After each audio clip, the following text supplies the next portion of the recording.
రక్తము ద్వారానే విమోచన. ఈ రోజున మనం యేసు రక్తాన్ని, దేవుని శక్తిని స్మరించుకుంటున్నాము.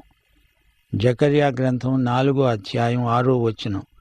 శక్తి చేతనైనను బలము చేతనైనను కాక నా ఆత్మచేతనే ఇది జరుగుతుంది అని యెహోవా సెలవిచ్చాడు. ప్రభువైన యేసునందు విశ్వాసముంచు, అప్పుడు నీవు నీ ఇంటివారు రక్షణ పొందుతారు. ఇదే పస్కా పండుగలోని రహస్యం. ఆ రోజున ఎన్నో గొర్రెపిల్లలు వధించబడ్డాయి. ఇవన్నీ కలిసి దేవుని గొర్రెపిల్ల అయిన యేసుక్రీస్తును గురించే సాక్ష్యమిస్తాయి. ఆయన దేవుని గొర్రెపిల్ల, పస్కా గొర్రెపిల్ల. శ్రోతలు, ఈ పస్కా పండుగ యేసుక్రీస్తు శిలువ వేతను జ్ఞాపకం చేస్తున్నది. అలాగే సంఘాలలో కూడా ఏ కుటుంబానికి ఆ కుటుంబం పూర్తిగా కలిసి రావాలి. కుటుంబాలను వేరు చేయకూడదు. పిల్లలు, పెద్దలు, తల్లిదండ్రులు కలిసి ఆరాధిస్తే అది కుటుంబానికి క్షేమం. ఈ రోజున ఎన్నో కుటుంబాలు విచ్ఛిన్నమైపోతున్నాయి. కలిసి ప్రార్థించే కుటుంబాలు కలకాలం నిలుస్తాయి.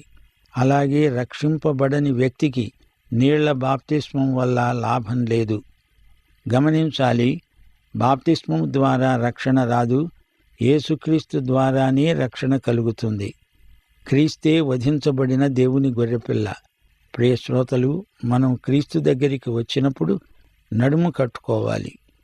లోకం నుంచి వెళ్ళిపోవాలి. లోకంతో తెగదింపులు చేసుకోవాలి. రక్షణ పొందిన తరువాత ఈజిప్టు నుండి బయటికి నడవాలి. నడుము కట్టుకొని ప్రయాణానికి సిద్ధమై ఉండాలి. కూర్చోకూడదు, నిలువబడే తినాలి. ఇశ్రాయేలీయులు అబ్రహాము సంతానము నిజమే, కాని ఆ కారణం చేత వారు రక్షించబడరు.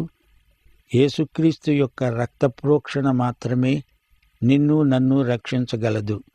రక్తము చిందించనిదే పాపక్షమాపణ కలగదు. ప్రియ శ్రోతలు, గమనించండి, క్రీస్తు వచ్చే వరకు గొర్రెపిల్లలను బలి ఇచ్చారు. లోక పాపమును మోసుకొని పోయే దేవుని గొర్రెపిల్ల యేసుక్రీస్తే. మరచిపోవద్దు, పస్కా పండుగ కుటుంబ సహవాసాన్ని చూపుతుంది.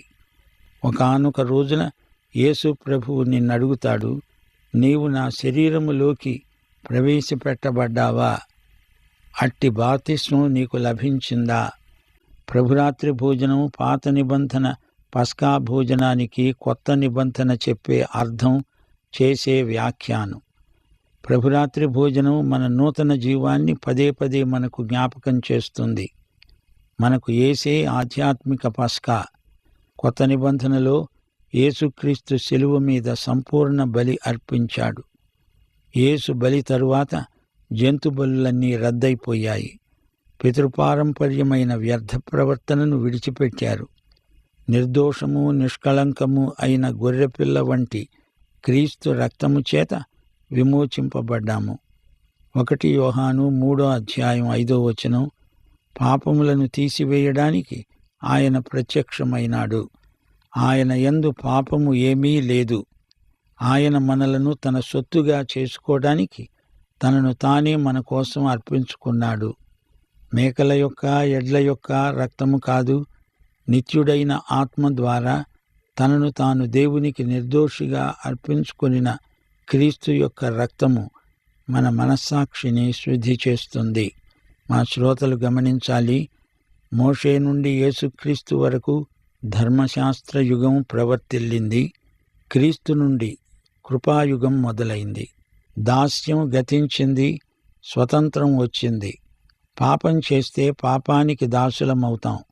గాని యేసు రక్తము మనలను పాపశక్తి నుండి విడుదల చేస్తుంది. అలాగే ఈ రోజున మనము కూడా రక్షించబడ్డామంటే అది విమోచనాత్మకమైన గొప్ప అనుభవం. ఈజిప్టు దేశాన్ని వదిలిపెట్టినప్పుడు బయలుదేరిన వారి సంఖ్య ఇంచుమించు 20 లక్షలు. వారిలో కొందరు అన్యజనులు. వీరెవరు? వీరు ఈజిప్టు దేశీయులే. అయినా ఇశ్రాయేలీయుల జీవిత విధానానికి ఆకర్షించబడిన ప్రజలు. దేవుడు చేసిన అద్భుతాలను చూచి వచ్చిన వారే వీరందరూ. మేము కూడా మీతో వస్తాము అని చెప్పి బయలుదేరారు. దేవుడు ఇలాగే ప్రతిదినము అద్భుతాలు చేస్తాడు, సరదాగా బతకవచ్చు అనుకున్నారు.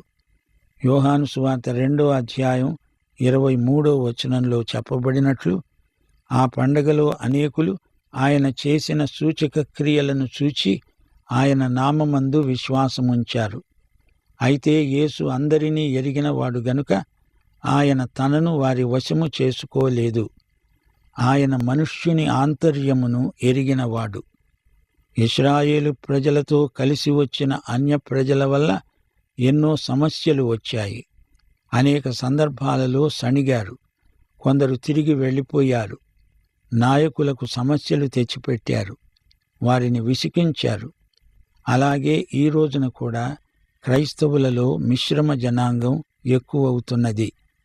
వీరి విశ్వాసంలో నిరీక్షణ లేదు. భౌతికమైన తాత్కాలిక ప్రయోజనాల కోసం వెంపర్లాడుతున్నారు. పరిపక్వత లేని వీరు బాల్య చాపల్యము చేత ఎన్నెన్నో పొరపాట్లు చేస్తారు. దానివల్ల అన్యుల మధ్య దేవుని నామము దూషించబడుతుంది.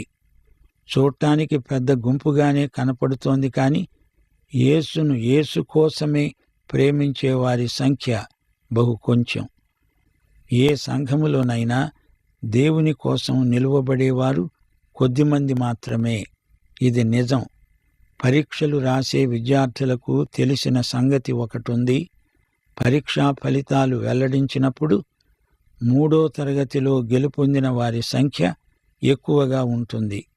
ప్రథమ శ్రేణి విజేతలు బహు తక్కువగా ఉంటారు. మధ్యతరగతి వారు కూడా ఎక్కువే. వీరు అటు అందకుండా ఇటు పొందకుండా మధ్యస్థంగా ఉంటారు.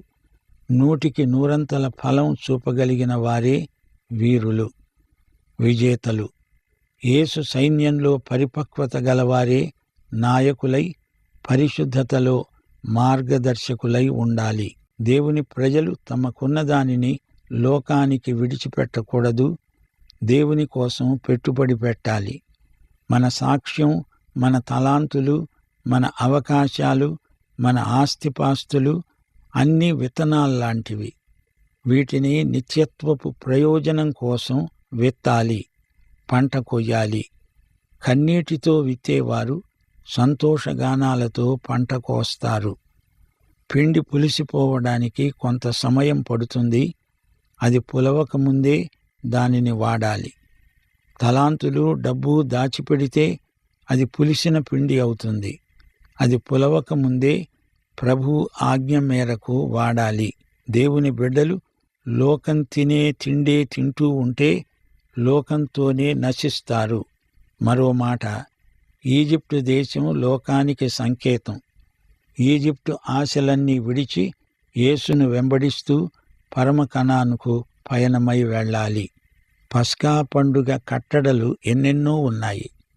ఇవన్నీ గత చరిత్రకు సంబంధించిన వివరాలు. మొట్టమొదటి పస్కా ఈ అధ్యాయంలో పేర్కొనబడింది. యేసు తన బాల్యం నుండి ఏటేటా పస్కా పండుగలో పాల్గొన్నాడు. కాని ఆ తరువాత శిలువపై మరణించి లేచి ఆయనే మనకు పస్కా అయ్యాడు. దేవునికి స్తోత్రం. పాఠం ఇంతటితో సమాప్తం. దైవాశీస్సులు. ఆమేన్.